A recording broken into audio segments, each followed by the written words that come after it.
Thank you guys so much for joining back in. I just wanted to pop out and start off with the episode with kind of like, if you guys have been listening, I took a couple weeks off, so I wanted to apologize for that and say that, with the graduation and everything that's been happening, I just took the walk on this Saturday. I'm going to be able to focus more time into the show, into everything that I've been trying to work towards over these past few years. I just signed up to do MMA, so a lot of you guys know that I was doing the competition for jiu-jitsu.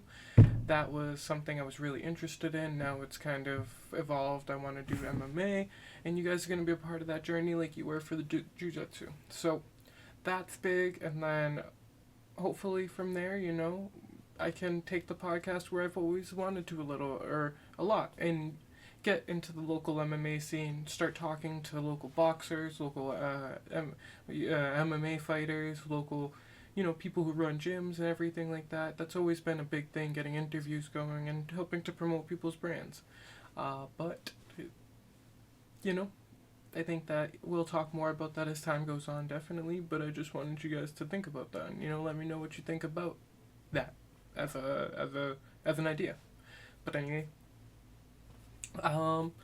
we're just gonna pop right into it and get started real quick. We have a lot to catch up on since obviously it was just a tough time before graduation, and I couldn't get those episodes out. So again, sorry about that. But so today, I just put this in, writing up the script for everything. Nagano got signed back to the Nagano's finally signed. He got signed to PFL. He has a contract that has been written up that gives him a lot of different benefits that wouldn't have been possible in the UFC. We'll go over that and more about it later. The UFC 291 and UFC 292 main cards were released yesterday during a special announcement by Dana White. It was for 291. You got Justin Gaethje and Dustin Poirier, main card, and Jan is going to be fighting Alex Pereira in his move up to light heavyweight. The BMF title is on the line between Dustin Poirier and Justin Gaethje, and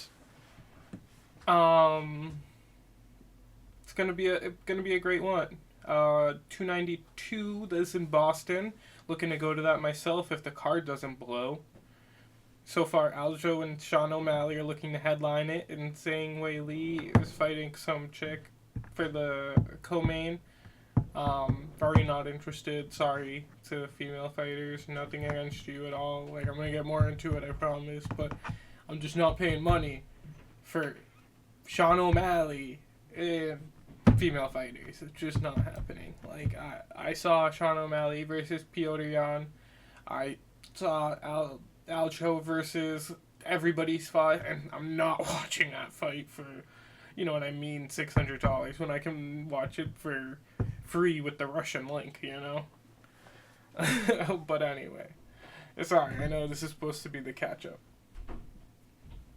Dan Snyder, in football talk, Dan Snyder is selling the Washington Commanders for a price tag of over $6 billion, with the buyers being Magic Johnson and the Sixers owners, and one of the Sixers owners. Jalen Hurts signed a 5-year, $255 million contract that guarantees over $170 million, was slated to be the highest paid player in the NFL at that point.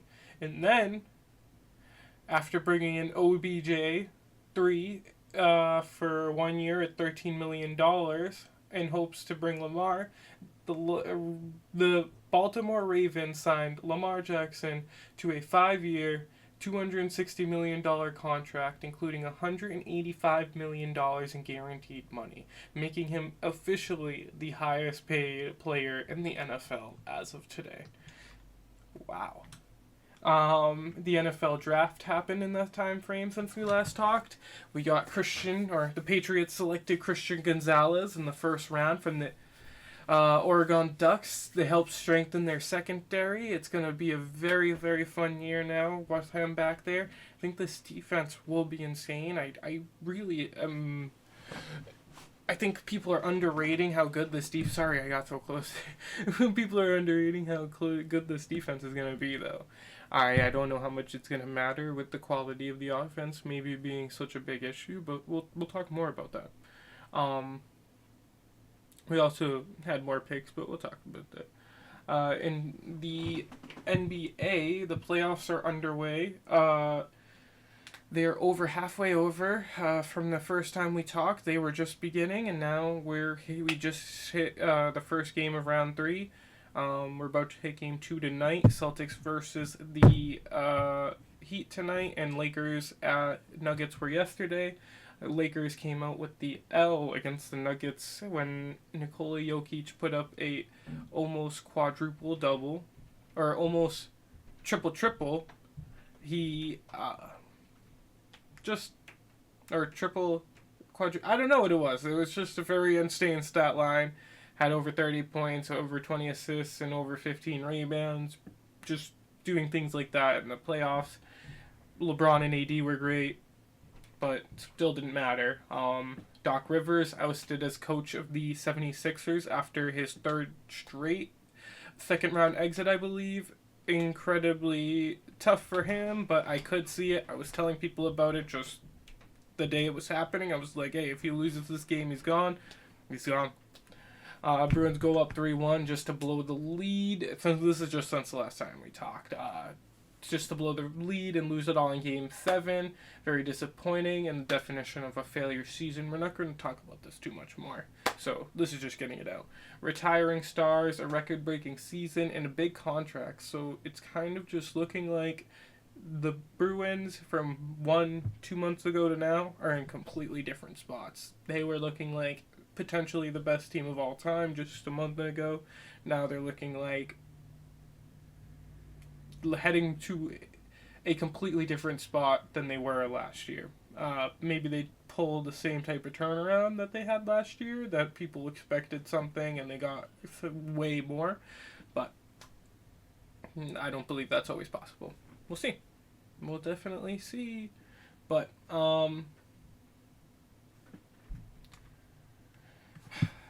in UFC, probably should have had these together, but in a catch-up of the UFC, Aljo secured another title defense and became one of the best bantamweights in history with a win over Henry Cejudo.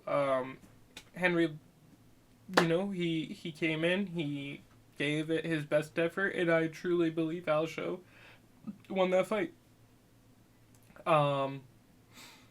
Since then, Max Holloway pulled out a win over Arnold Allen. Really good fight. Max Holloway looked like the better fighter and re-secured a spot at the top of his division. We had I'm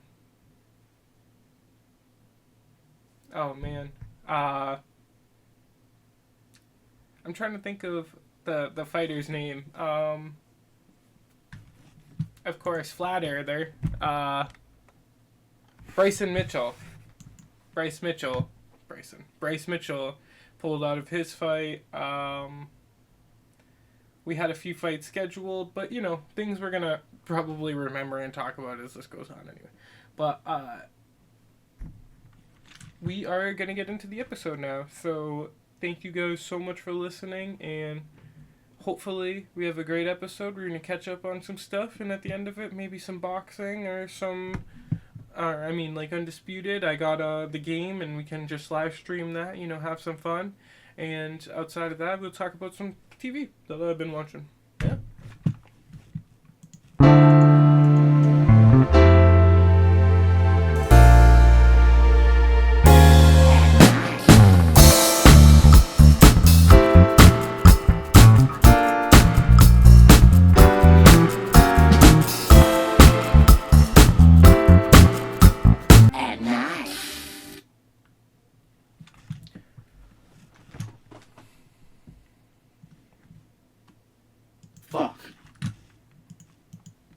All right, guys.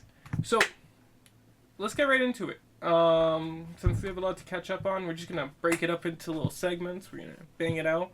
So first, we're gonna start off with basketball because I feel like that's a really big topic of the day. We got the Celtics at the Heat tonight, Game 1. Really interested in it. I think I want to get in some early lines for you guys right before the game starts, since we're looking at I think it's an 8 o'clock start time, 8 or 8:30. So that's pulling up pretty soon. We'll be done the episode probably by then, but we might still be doing the boxing. So let's just take a look and see about what we can gather from this series. So we have actually some good luck with injuries right now, where both teams seem to have the lineups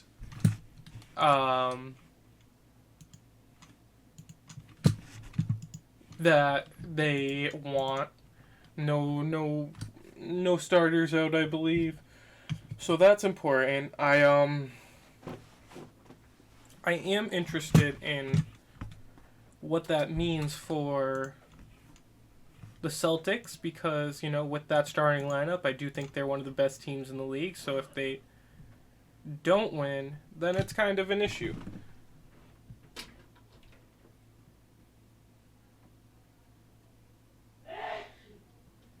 So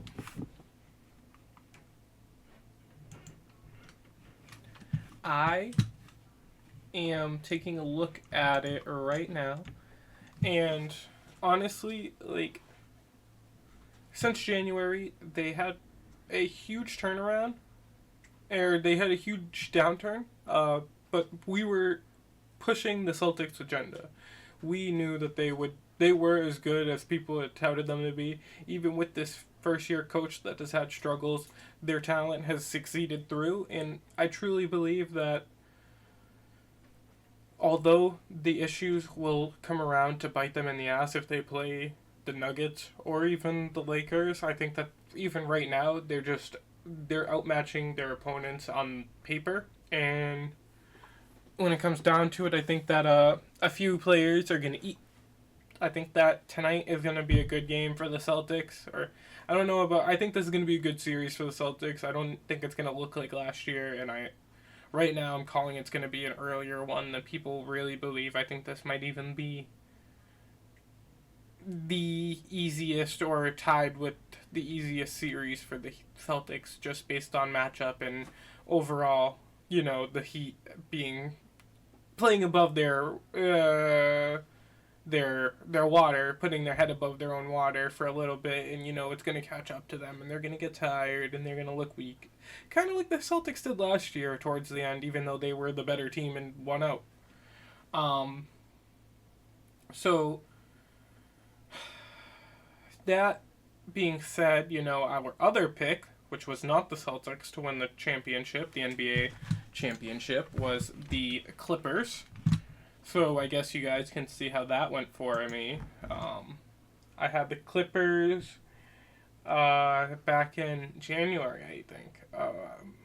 But Kawhi's ankle injury in the first round really knocked that one out. So, yeah, that didn't happen. We really kind of just had to focus on...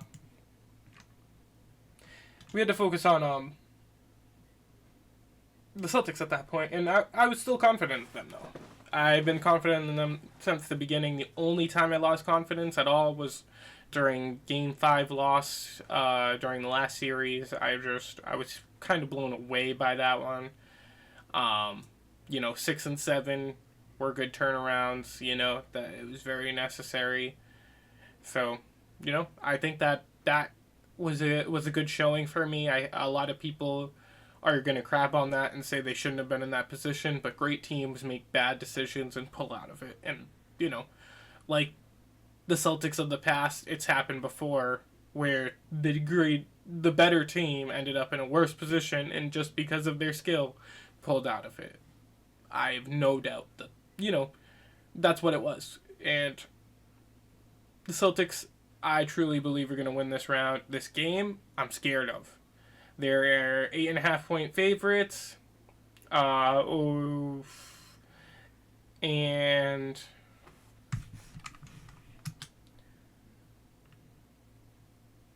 they're actually less higher favorites than the Denver Nuggets are tomorrow. Although that game ended really close when Jokic had a crazy, crazy showing, so I guess I can see that. But yeah, that's where it's at.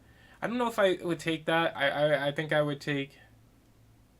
I think I would take the under on that one, the 8.5 point spread. But hey, you know that's just me. Honestly, I would probably take the under on that. The total, I have no idea what the score is going to be, so I have no interest in taking that bet.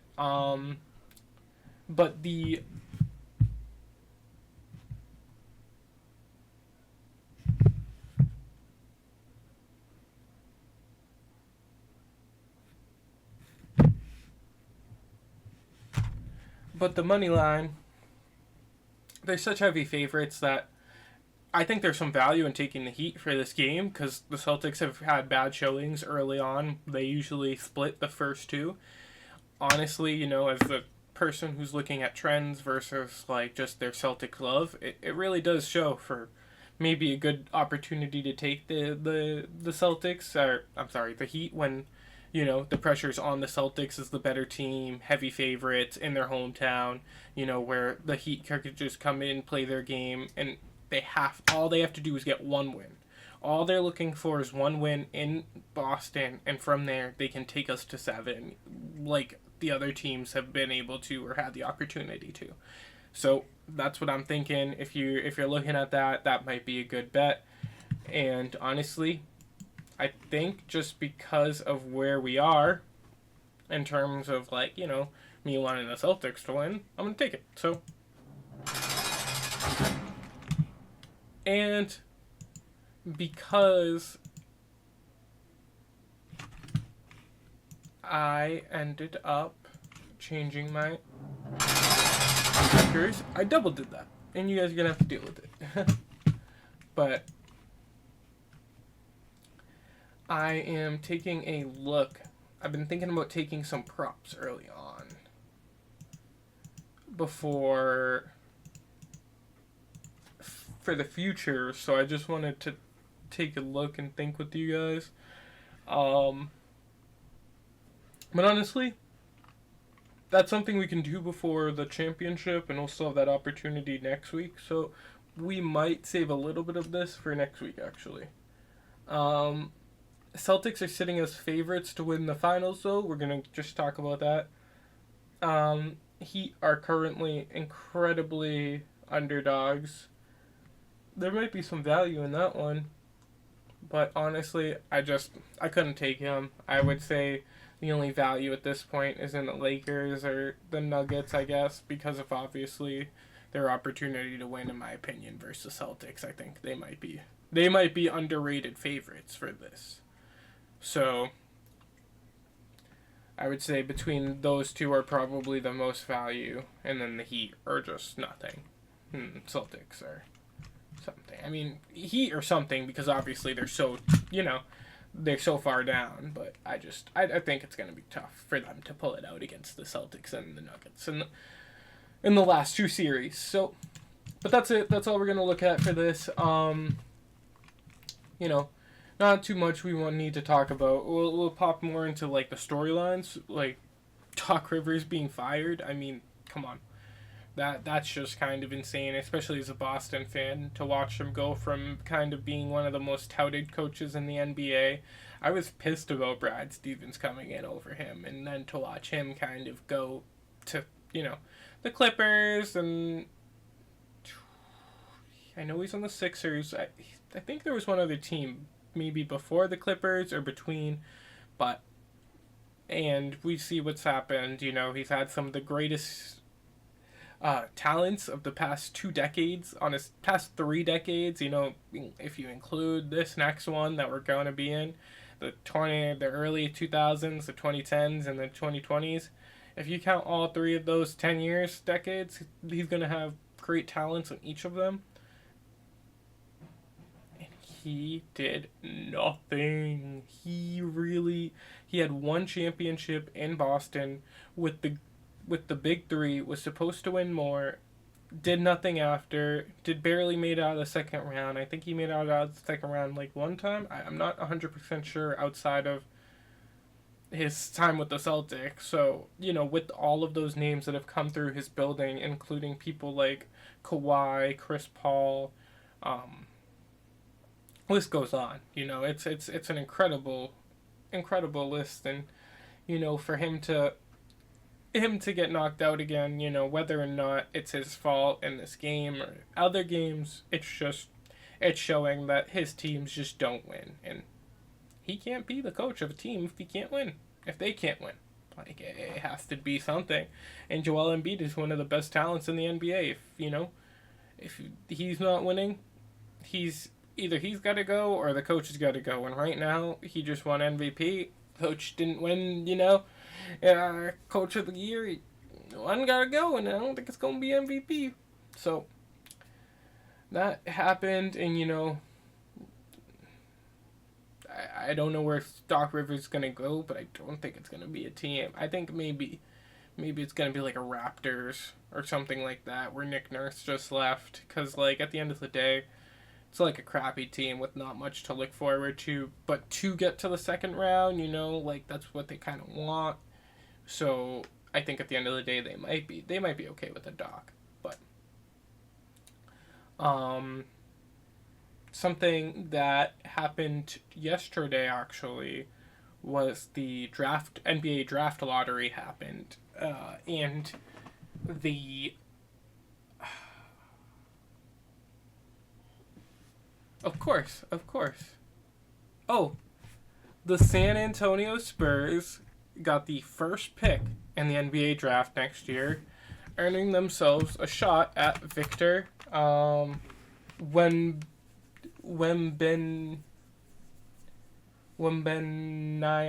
I should have learned how to say that before this episode, so I'm really sorry to him and his family. But the generational talent from the European League, who is, I think, 7'2" to 7'4", and has an 8-foot wingspan with the ability to play ball at multiple positions. Incredible talent. Have been looked at as, defensively a menace, offensively gonna be incredible. I think if you're looking at it, then this guy has the ability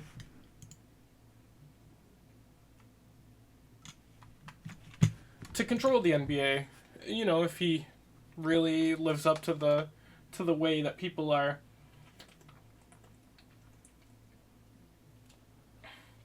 or the light that people are holding him to. Dude is long, lanky, but he's not necessarily weak looking though. He has some muscle to him. But I need to see him play because that lankiness is just always an issue. And guys, they struggle to stay on the court, and then as great as you are, if they can only roll you out for some time or barely ever, then you're barely great. Because look at Zion. Great talent, but not on the court enough to really analyze it.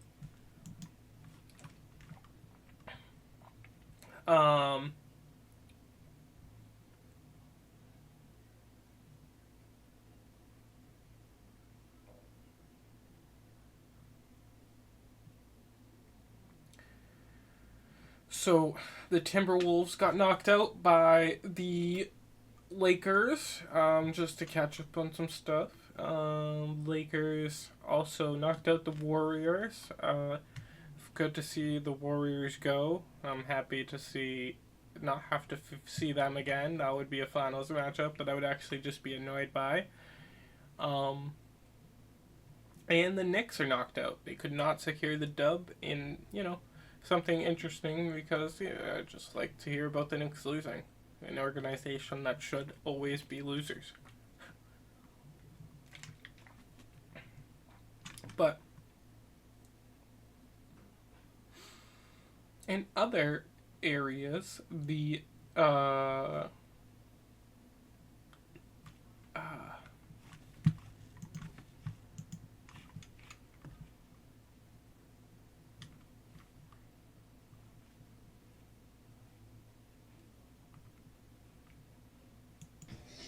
This house is a fucking prison! now we're moving to football. That was how I'd let you know. So, Patriots selected Christian Gonzalez, the top-rated corner, and with the 17th pick after moving back from the 14th. So, I don't know how you guys feel about that. I want you to let me know when you can, because I'm really interested. I think that a lot of people have. I think everybody's pretty much happy about the pick, so that's understandable. And I think that for me, the pick is, it's really good to be honest. And it's the first time I've ever been confident, and then ever. It's the first time in a few years that I felt confident in a first round pick from the Patriots.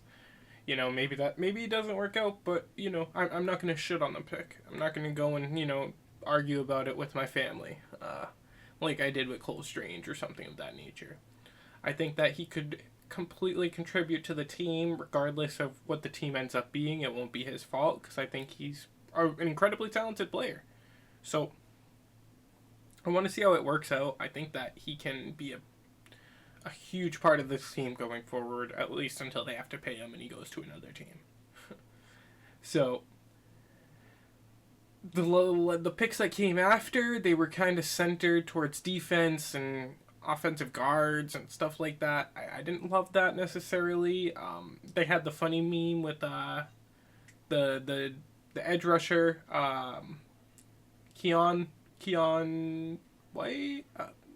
Can't remember his name, but he really, really a player that looks strong, looks good on tape. Definitely going to be a good part of the team going forward. Hopefully, he can make make his presence known. Make some contributions.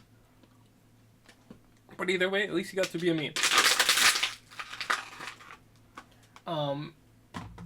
Lamar.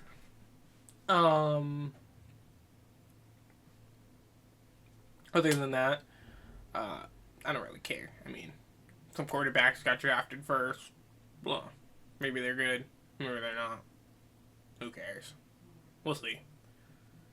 I want to see a Joe Burrow or something coming out of this league right now. That's what I want. Another Joe Burrow. Joe Shiesty. That's one of my favorite quarterbacks in the league right now. Ooh-wee. I want them Joe Burrow cards right now, baby. I see a good career for that man. But Lamar has surpassed Hurts to become the highest paid player in the league. We talked about that, and both QBs individually broke the record for their contracts. So something that I wanted to just get right into is how people were saying Lamar was stupid or just not going to be able to do it without an agent, and how because it didn't work out when it was going through, it was showing that. And I was always of the belief that why would a negotiation be over? Like, why is he a bad negotiator because the negotiations aren't done? Like, when the negotiations are done, we'll tell you if he's stupid for not having an agent. While they're still happening, you're stupid for judging him. Because look at the people from, sports radio, the people from TV, from ESPN and all that shit, all thought, or a lot of people have said that he was incorrect for how he went about it, and look at how it turned around. He proved that there is guaranteed money in the NFL, that there isn't a need for an agent, and that there is, intelligence behind the player. There isn't just some hollow, mind inside of an insane physical athlete. So let's fucking go, Lamar. Let's fucking go. Well, I want to see him play good and win a championship or something, but at the end of the day, he did what he said he had to do, and it's the same thing I'm going to fucking say about Francis Ngannou in 20 minutes. So, get ready.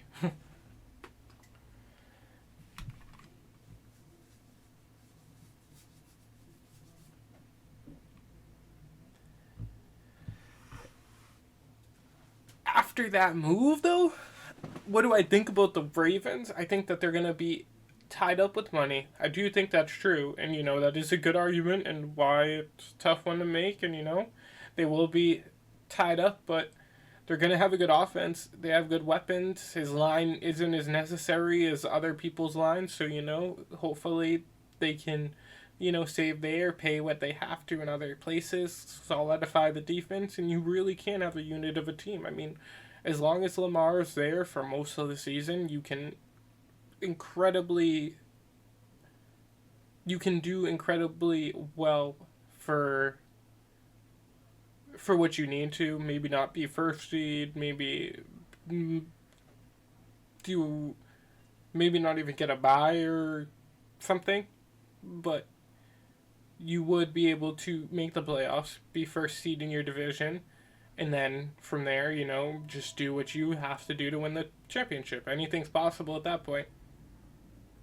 The Eagles are taking huge moves this year. They solidified their defense. They made moves in free agency. They've picked up players. So they're going to be a unit this year. I think after last year and seeing how far they had the potential to go, they realized that they could do it if they had just shore up a few things. They have a good coach, a good team, a good quarterback. It's possible, and they're looking to do it as soon as possible. No waiting, hopping into it. And I fucking love it. I think, I hate the team, but I love how they're looking at it and how they're trying to do it. And, over time, you have to look at it and say they made the right decision with that quarterback, unless he falls off hard, then he does have a lot of skill. That game was something. He played a game. So, unless that was just a game, then he was friggin' nasty. Nasty.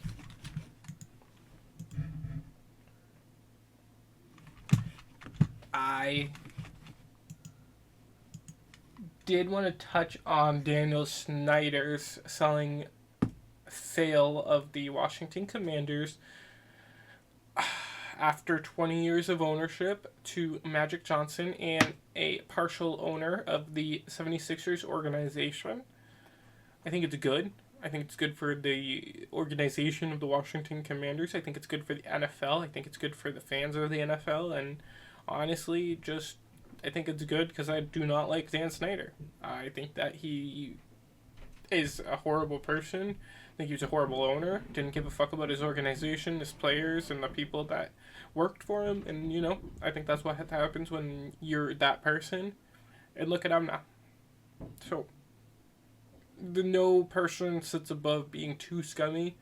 And, I like when that shit comes around and bites somebody in the ass. And it bit him in the ass hard, He's been a piece of shit to the organization for years. He's been a piece of shit to the people in the organization for years. And now it comes, full circle. Even the most powerful men in the industries can't really do it forever. Especially when you're friggin' world famous. Like, what the fuck? But, anyway. Oh. NFL contract came out. NFL schedule came out. So, Patriots are slated to have a pretty tough year. They have a game with the Chiefs. Eagles are their opener. I think they have a... No, I don't know. I don't know if they have a Christmas game this year, but they do have a game in Germany. I think it's against the Colts. Hopefully we can secure a dub over there, but with the travel to Germany and everything like that, you never know. Could take an effect on the players. Hopefully not, but could. Things like that are tough on players, tough on people. So, hopefully they can pull it together and not be like that, but this is the Patriots, and they are not the same team that we remember from 5 to 10 years ago.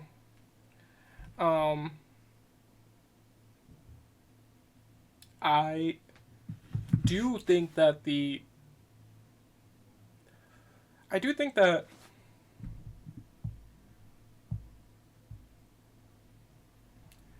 Patriots the Patriots are in a position to have a good season, but the schedule being what it is, I think they're going to end up between 8 and 10 wins. I think that 7 is incredibly possible. I think 6 is about out of the picture with what it looks like. I don't see anything above 10. I mean, 10, I could work out a possibility of 10. 11, if it, I don't see a possibility of it. I wouldn't bet on it in any way, shape, or form. But, if it happens, I wouldn't be like, oh my god, this is the crazy... If 12 wins, I'd be like, this is the craziest thing I've ever seen.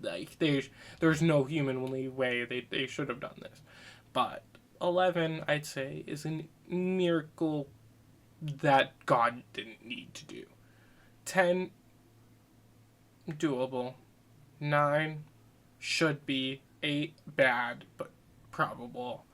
And then anything below 7 is just probable and horrible. Just horrible. No exception. If it's below 8, Belichick should be gone.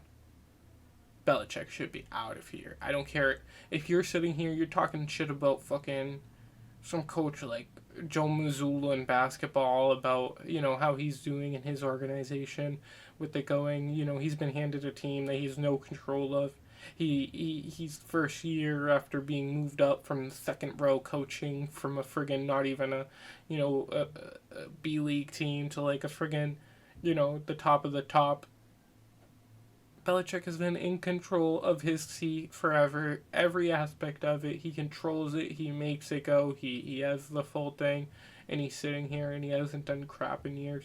If he ends up worse in non-rebuild year, then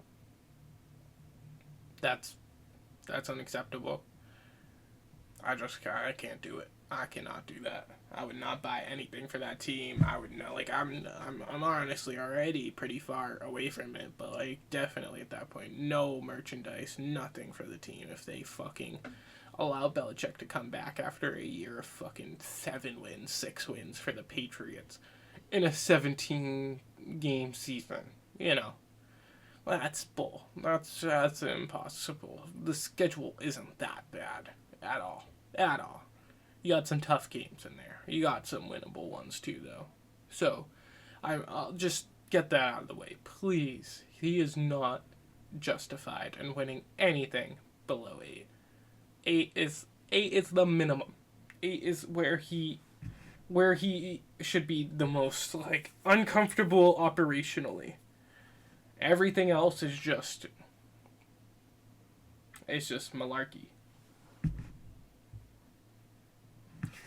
I think that, the Jets wins are not going to be there anymore like they used to be. It used to be guaranteed 2 wins every year. Not anymore. We're going to have to worry about that. And that's something that I think is going to be a huge issue for the Patriots. And I don't know if we're necessarily in that belief yet.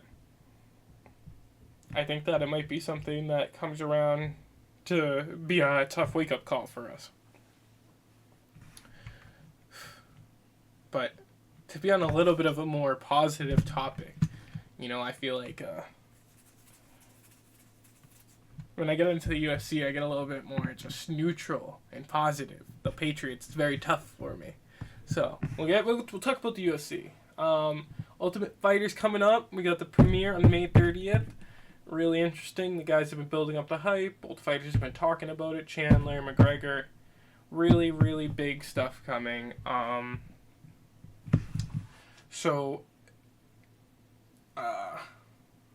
We have we've had some interesting cards recently, some interesting fight nights. We had the Holloway card. So Holloway secured his position over everybody except for pretty much Volk. I mean, he's beaten Yair, so, he pretty much sits at the top. You have Josh Emmett, who lost to Yair, fighting Ilya to see who is below them. And then you have Arnold Allen at that point, who is kind of fighting for the next chops between those three guys. Honestly, it's an incredible division, a lot of talent between those guys, and whoever wins deserves it, but I think that Volk is still the one above all, at that point, and I think that, we'll see if Holloway gets another immediate rematch if Yair loses, but I don't know if that's still the case automatically. I think he there's still a chance he might have to go through one more fighter before he ends up getting just instant rematch rights because of his 3 losses.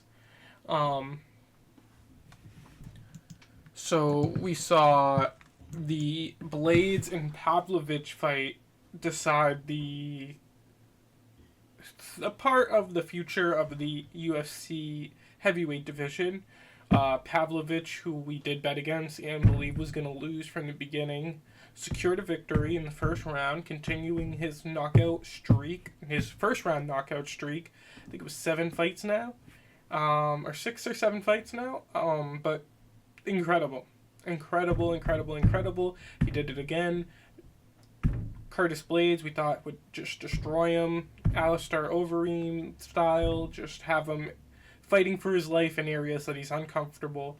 But when you can't even get there, there's no point, and I think that was Curtis Blades' issue. His striking is so abysmal that he can't even get to that point. And even though he's worked on his striking and taking it above, and the notch that it was in the beginning, it really isn't fucking anything to talk about still. And as we saw, it's so far below anything to talk about. He shouldn't be considered a contender for the heavyweight title until it's in a completely different spot and it looks a lot worse. He has no shot against most of these guys unless it's a haymaker from God. Which I guess every guy does. Every guy has that shot, but it's a tough one to see that coming out. And it's just very disappointing. Put money on it, everything like that. Had a lot of faith in him, and just nothing to show for it. Nothing to show for the loss. Definitely disappointment. I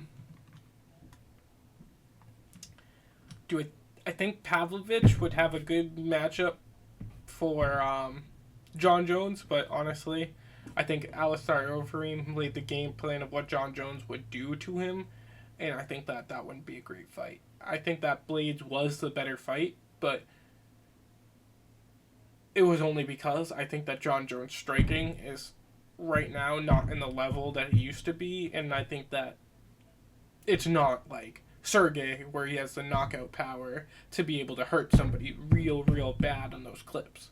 So I was just looking at it and I felt like that would happen, but we'll never see that fight now. So, Stipe is our best opportunity because I think that John Jones really does fucking murder Sergey Pavlovich if they fight. They might be a 5-round, 3-round murder scene, it might not be a quick one, but I think it'll just be 3 rounds of just this dude getting tapped, punched, and being on the ground. Everything you could possibly believe, it'll be happening on the ground between them.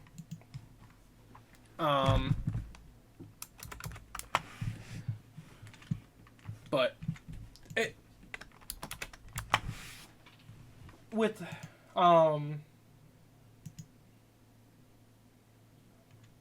but outside of the division, I mean, a lot of stuff has been starting to build up. You have the Adesanya and Pereira fight that was looking like it was going to happen. I mean, it was really supposed to be another fight, seemingly, as they were kind of getting back into the beef together. Alex Pereira announced a move up to light heavyweight, but then he was saying, no, it's not going to happen. I want to fight per Izzy again. And then all of a sudden, Izzy kind of went quiet. He went quiet, and his light heavyweight move up was official. But anyway, told you so.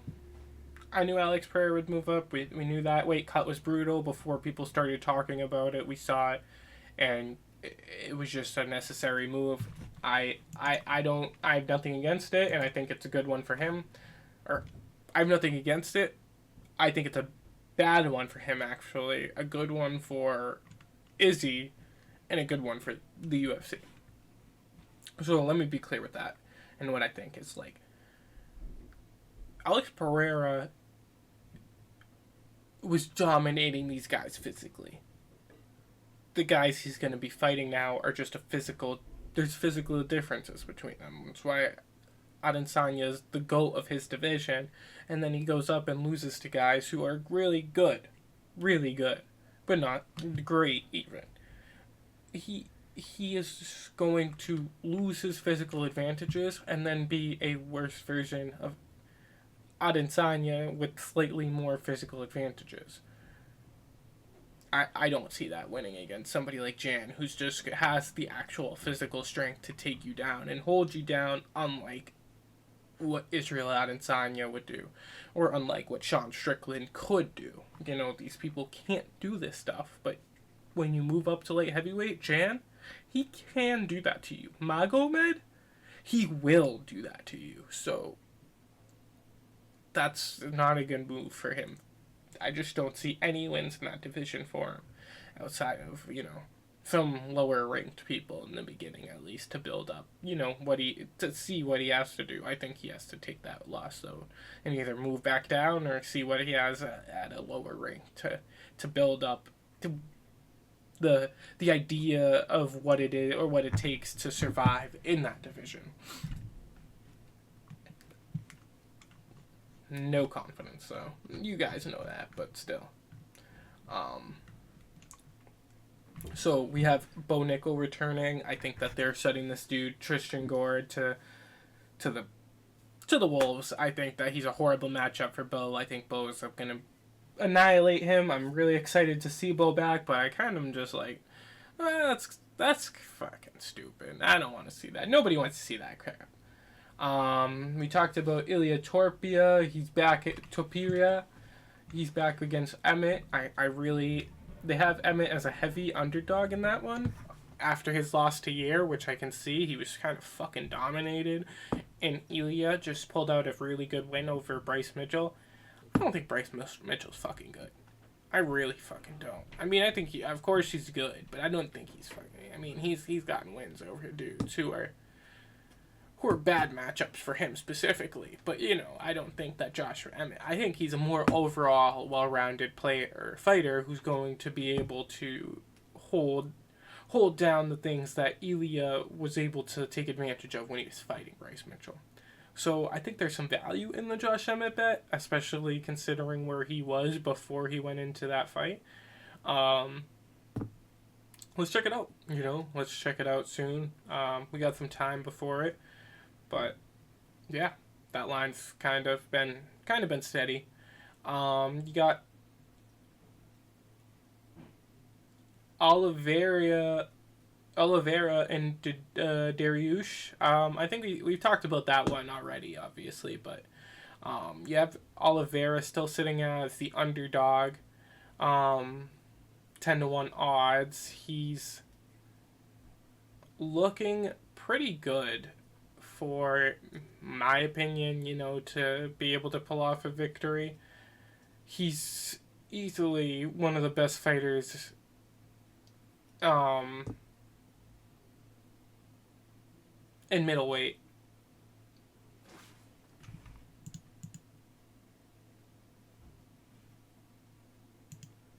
In history of that division.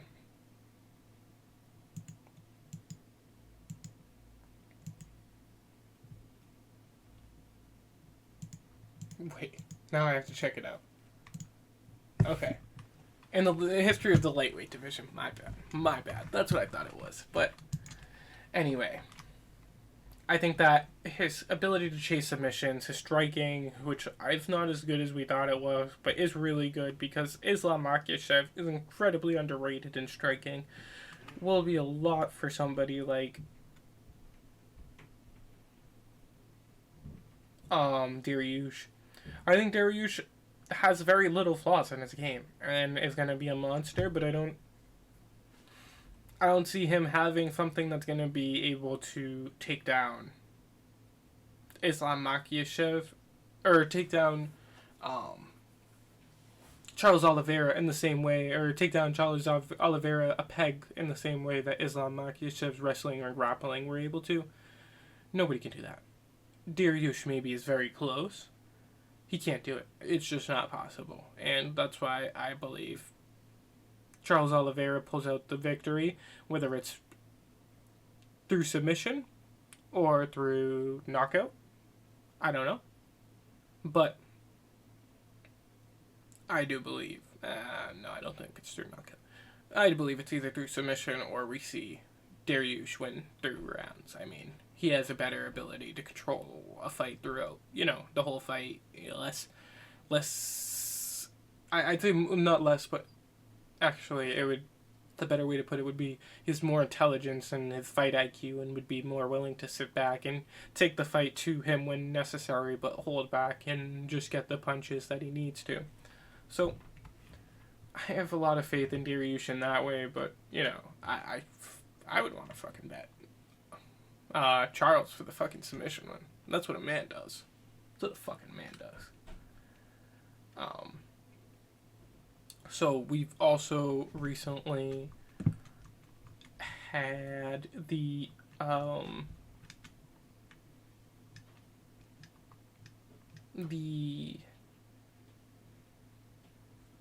Costa versus Chimaev fight moved out, and the Chimaev versus Usman fight become the more likely contender as what is going to happen. Looks like Costa's going to face somebody else at 291, and Chimaev is going to face Usman as soon as both of them are just ready to do it, probably in Saudi or something like that, since Usman's agent is Ali, and Chimaev is huge in the Middle East, just like all of them are. So, we'll have that. Then we have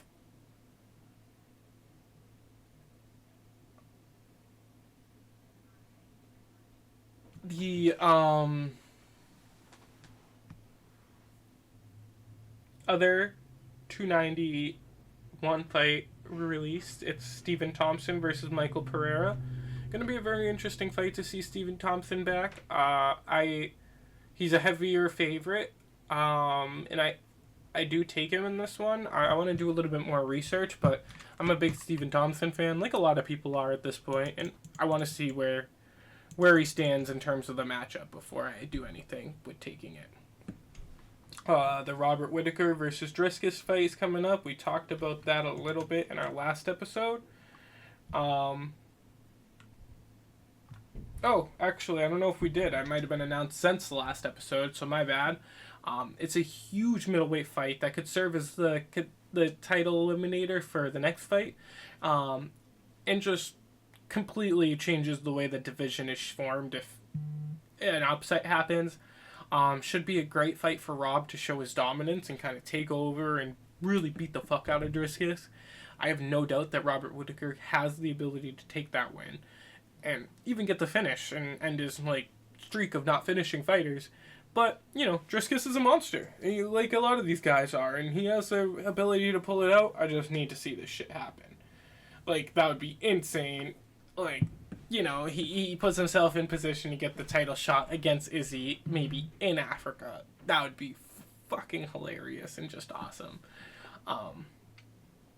So in another fight news, that actually has happened and had an effect on their division, Bilal secured the victory over Gilbert Burns on short notice.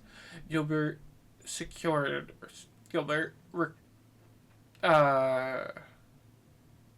received their Gilbert had an injury when the fight went to the ground during his first takedown.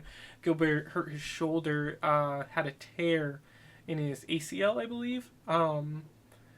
Incredibly tough fight for him. Had to go the rest of the fight fighting pretty much with one arm. Looked horrible for a lot of it. Didn't get knocked out or anything, which looks bad on Bilal, but did look horrible. Definitely lost. Bilal won it. Very boring fight. I just want to see where they go in the future with Gilbert. I don't know what his career holds for him now. He's older. I think he's about 37. He just has a lot of damage on his body, obviously. He has a lot of time on his body. So, it's going to be tough for him, but Bilal put himself in position for the title. No injuries. Kind of had a pretty dominant fight. He had a pretty dominant fight, but didn't, kind of had an easier fight.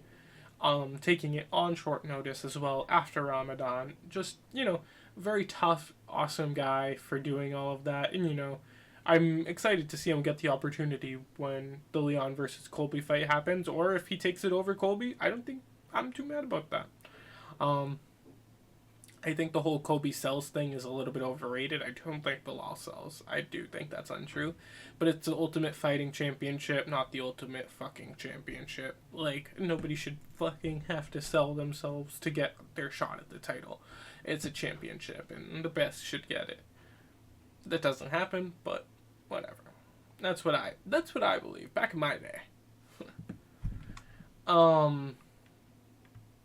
So kind of want to wrap up on another MMA and just notes about other stuff. The one fight happened 2 weeks ago, I think now, 3 weeks ago now. Around that, we had Demetrius Johnson and Reyes have their trilogy fight, and it was an incredible matchup. Through two guys who have kind of went at it, or who have definitely went at it for 3 fights now, and Demetrius Johnson secured his third or second win in the 3 fights. He won by decision and hasn't decided on retirement, but is thinking about that, moving in that direction, and could have about one more fight or be retired now. So, just wanted to talk about that since he's one of the greatest of the sport, one of my favorite fighters, and just one of the best of all time. Really, really a good role model to strive for everybody. Maria is, on a fun note, is the only fighter to actually stop Demetrius Johnson in his esteemed career. Very few losses, just a great guy, great fighter. And, for Moraes to have that on his, record, definitely awesome. Good luck to both of them. Good luck to Demetrius Johnson in winning that title, and hopefully, he finds happiness in his retirement. Rod Tang was back for a match with Edgar Tubez. He secured the knockout victory to continue his reign with the flyweight belt. And I gotta say, it was an interesting matchup. Rod Tang is just head and toes better than a lot of the guys in the division. I want to see him against some of the other people, but right now he's a friggin' monster and really has the ability to match up with anybody. I don't know a ton about Muay Thai, but I do know that when you watch him, you understand the difference in the fighting skill, the skill gap between the fighters, and just where they're gonna be or where they need to go to get another fighter that's actually worth watching when it comes to Rod Tang. And then a fun one for all our jiu-jitsu fans is Mikey Musici is back. He's out representing and popularizing Brazilian jiu-jitsu as a fun, pretty chill dude, and I love that. I think that's a lot of what jiu-jitsu is. There's ego, but I think a lot of it is just chill dudes who are trying to enjoy themselves, learn the art, and, do their thing. He secured his flyweight grappling belt over his opponent, forget the name, but third victory or fourth victory in one, and cements himself as one of the most known and skilled grapplers in the world. He'll continue to grow the sport, and I think it's fucking awesome for it, and awesome for everybody who does it. So that's kind of the note I want to end on there. Um, so thank you guys for watching. I really appreciate everything with that. It was a lot to catch up on. We're probably gonna talk about some stuff we missed in this episode next week, and then just kind of pop into a more chill, casual episode. It's gonna be tougher to get content soon because most of the fun sports are gonna be wrapped up, and it's just gonna be UFC and baseball really. But we'll find stuff. We'll definitely make it work, and hopefully this is the opportunity we have to get more into the grappling and the MMA side of it. So we'll let you know. Maybe other leagues of MMA, stuff like that. Stuff we could bet on, stuff that we could pay attention to. Tons of opportunities. Something I also, before I go, want to talk about, and I definitely will pop the ending after this. Maybe do some undisputed streaming, but only a very little bit of it, maybe one fight. Is that Pokemon Go. So I know we've talked about that. I've talked about how this is a show that also includes the topic of Pokemon Go.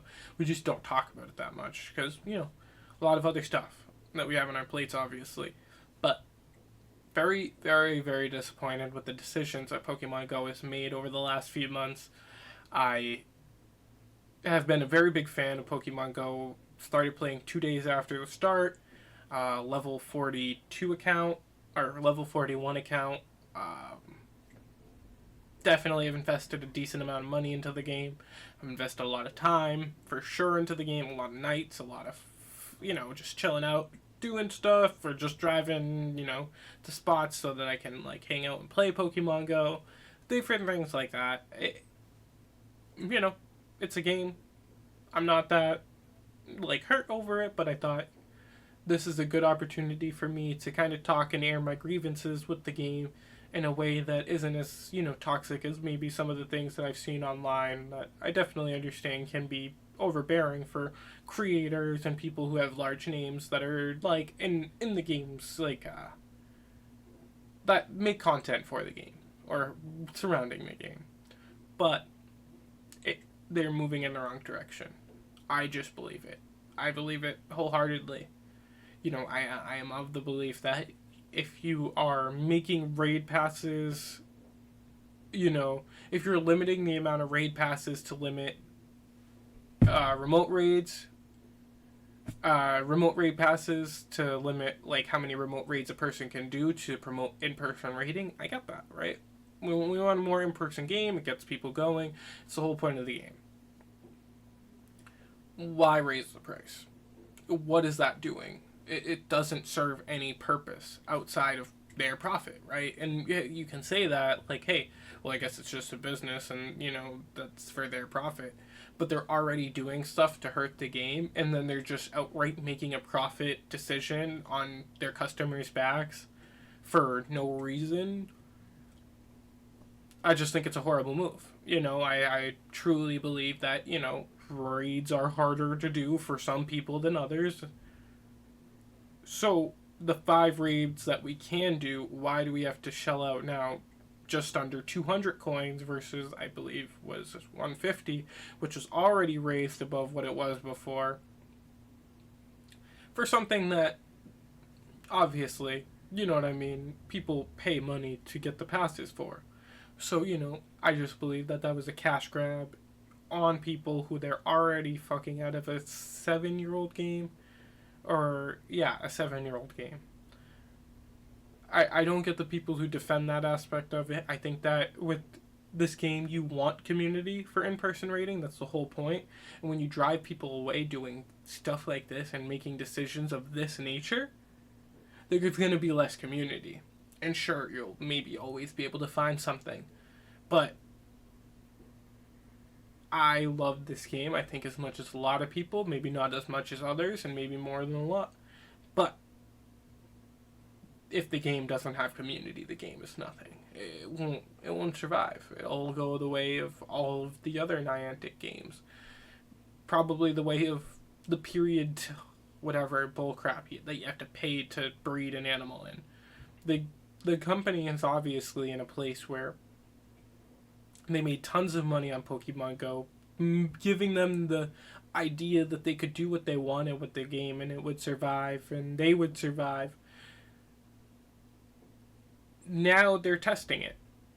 And I don't believe it's going to work out for them. At least in terms of this gaming aspect of it. I just don't believe it will. I think they're going to have no games in their portfolio in 3 to 4 years if they continue down this road. Maybe I'm wrong. Maybe I'm not. I hope you guys have a great day. I hope you guys don't hate that too much. I'll probably post that bit on Twitter or something, YouTube, and see if you guys like it. But I hope you guys have a great one. And thank you for listening to Jacob at Night.